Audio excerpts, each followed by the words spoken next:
So now, without any further ado, I'd be very happy to introduce Daniel Monahan, who's Divisional President of Sub-Sahara Africa, MasterCard. So Daniel, would you like to take the stand? Thank you.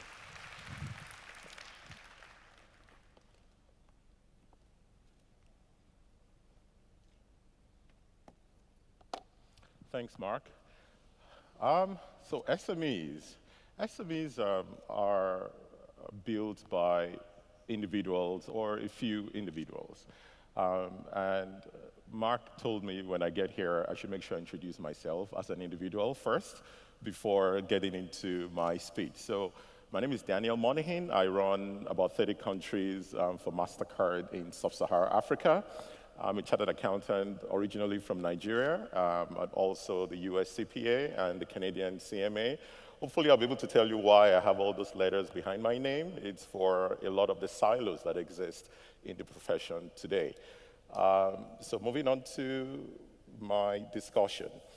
SMEs, like I said, are built around individuals. And as individuals go global, as they are highly connected, as they reach across the borders, as they erase borders, actually, so are businesses crossing the borders, getting connected, and traveling without passports. So I'm going to go into what I believe are 4 things that are creating tipping points for SMPs specifically, but there are also factors that affect SMEs generally, because SMPs are in many ways SMEs. They serve each other, but there are a lot of interventions between them. But what I also notice is that these factors drive a tipping point. And by the time we assemble in 4 years' time, something has got to give, because these factors are changing very rapidly. They're changing with huge magnitude, and their pace is very quick. So the SMPs will have to respond to these factors. So I'll state the factors, but also leave you with some questions, and also some of the questions my colleagues will also respond to. So the first factor is the changing needs of the SMEs. The second is the changing demography of SMEs. The third is the changing competition for the SMPs. And the fourth is the changing workforce that the SMP has found itself. They all work together in tandem, I believe, to create this tipping point. So the changing needs of the SMEs.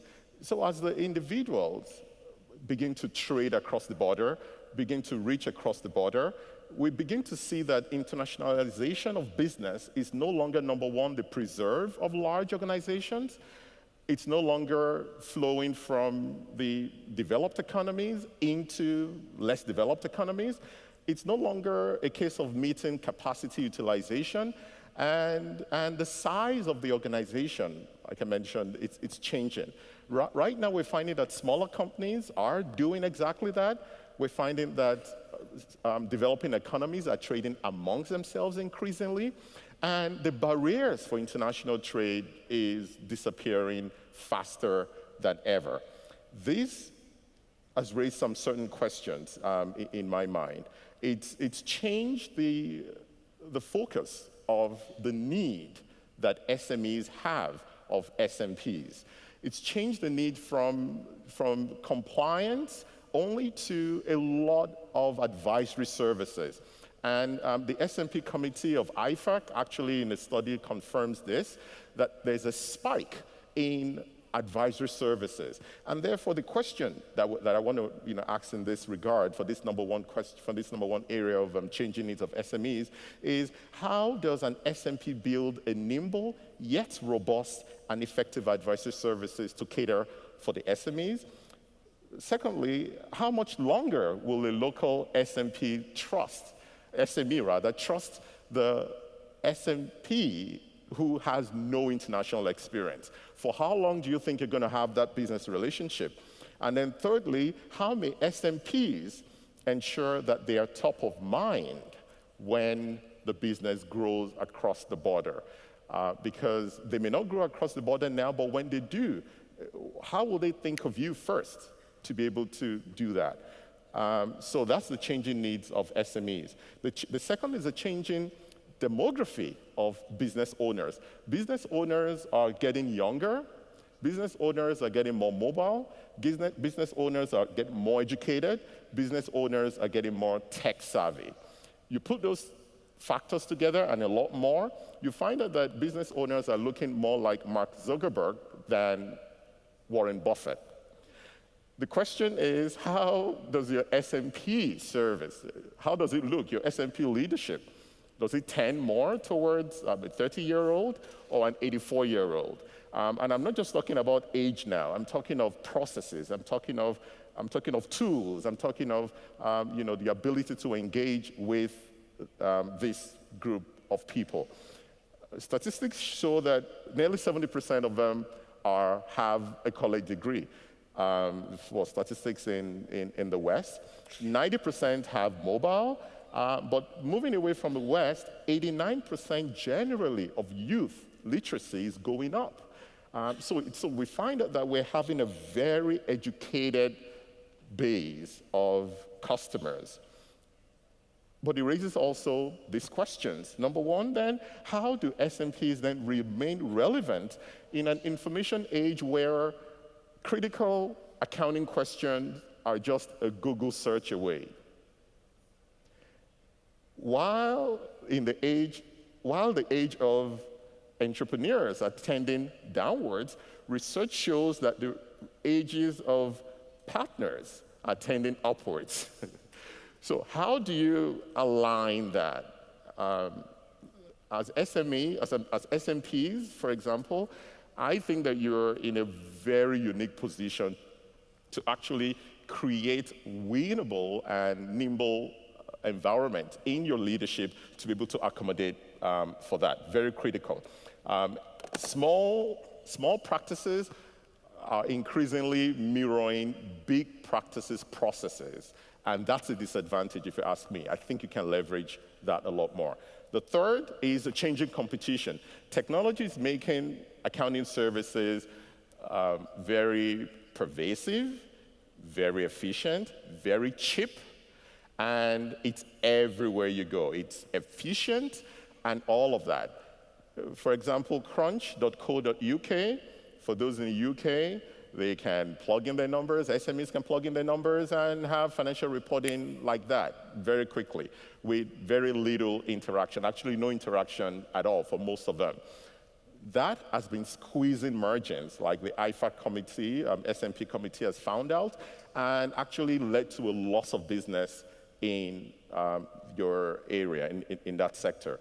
So the question I have is, how do SMPs compete in this new and evolving competitive landscape?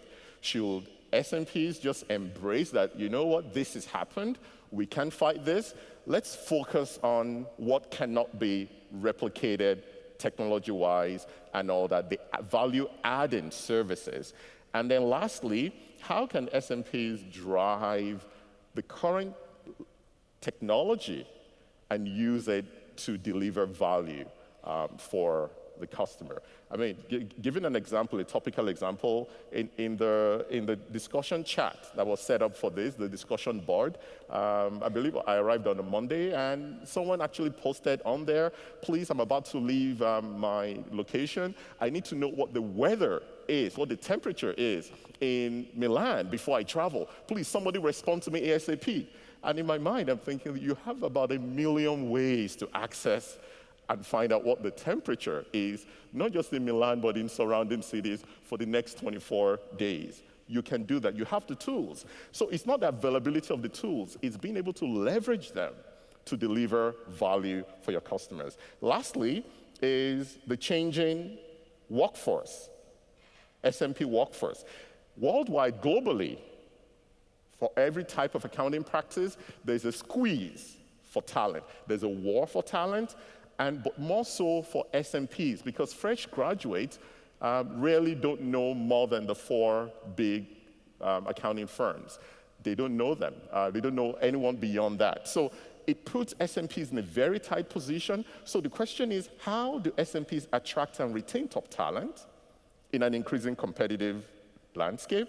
And then lastly, does training of non-accounting graduates present a way out to attract them and beef up that workforce shortage that we see around? So hopefully my colleagues will be able to respond to that, and we'll give you some food for thought, and we can talk about that further during the panel. Thanks very much.